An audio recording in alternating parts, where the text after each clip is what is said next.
Welcome to our channel. Today we how to log into Indeed employer account, fast access step by step clearly. To log into your Indeed employer account, start by opening your preferred web browser.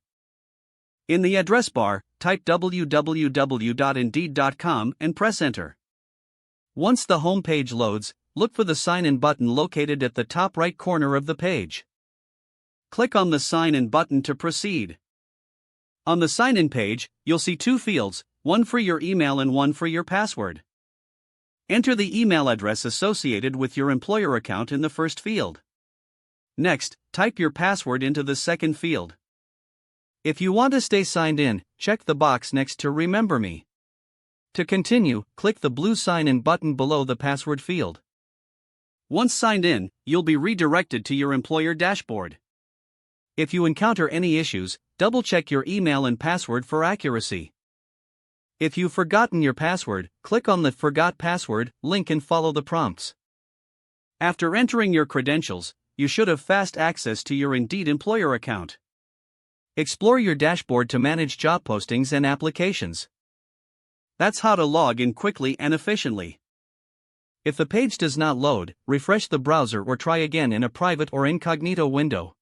Make sure you are using the correct email address, then retype it carefully to avoid small typos. If your password is not accepted, use the reset option and create a new strong password you can remember. Check your spam folder for verification or security emails, then complete any requested confirmation steps. Enable two-factor authentication if available to improve account security and reduce unauthorized access risk. After signing in, review your profile details so your contact information and settings are accurate and current. If you see an error message, note it down and try again after restarting your device and internet connection.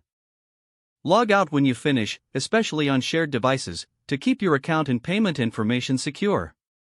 If the page does not load, refresh the browser or try again in a private or incognito window. Make sure you are using the correct email address, then retype it carefully to avoid small typos. If your password is not accepted, use the reset option and create a new strong password you can remember. Check your spam folder for verification or security emails, then complete any requested confirmation steps. Enable two-factor authentication if available to improve account security and reduce unauthorized access risk. After signing in, review your profile details so your contact information and settings are accurate and current. Don't forget to like this video and subscribe to our channel for more step-by-step tech guides.